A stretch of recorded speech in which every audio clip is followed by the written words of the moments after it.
የአዲስ አበባ ከተማ አስተዳደር ከንቲባ አዳነች አቤቤ ከጋምቤላ ክልል ጋር በሰው ተኮር ስራዎች ዙሪያ በትብብር እንሰራለን አሉ። ከንቲባዋ በማህበራዊ ትስስር ገጻቸው በኩል ባስተላለፉት መልእክት በዛሬው ዕለት ከጋምቤላ ክልል ርዕሰ መስተዳደር ወይዘሮ አለሚቱ ኡሙድ ጋር በጋራ ለመስራት የሚያስችል ፍሬያማ ውይይት ማድረጋቸውን ገልጸዋል። በዚህም በቀዳማይ ልጅነት እንክብካቤ፣ በኮሪደር ልማት እንዲሁም በሌሎች ሰው ተኮር ስራዎች ዙሪያ እርስ በርስ ልምድ እየተለዋወጥን ትብብራችንን አጠናክረን በጋራ ለመስራት ስምምነት ላይ ደርሰናል ነው ያሉት።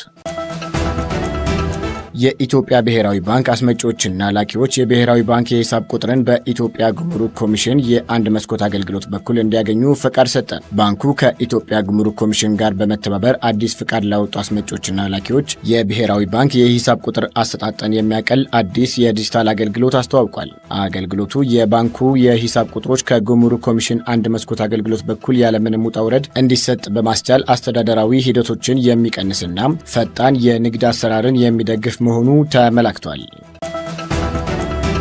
ታላቁ የኢትዮጵያ ህዳሴ ግድብ ድንበር ተሻጋሪ የውሃ ሀብቶችን በብቸኝነት የመጠቀም የቅኝ ግዛት ዘመን የተሳሳተ ትርክት የሰበረ የፍትሐዊና ምክንያታዊነት አህጉራዊ ምልክት ነው አሉ በካሊፎርኒያ ስቴት ዩኒቨርሲቲ የፖለቲካል ሳይንስና የህግ ባለሙያው ፕሮፌሰር አለማየሁ ገብረ ማርያም። የታላቁ የኢትዮጵያ ህዳሴ ግድብ መገንባት የቀጠናው ሀገራት የኢኮኖሚ እድገትን በማፋጠን ለጋራ ተጠቃሚነት ትልቅ በረከት ከፍቷል ብለዋል። ግድቡ ለአፍሪካ ቀንድና ለመላው አፍሪካ የጋራ እድገት ግዙፍ ምልክት መሆኑን አንስተዋል።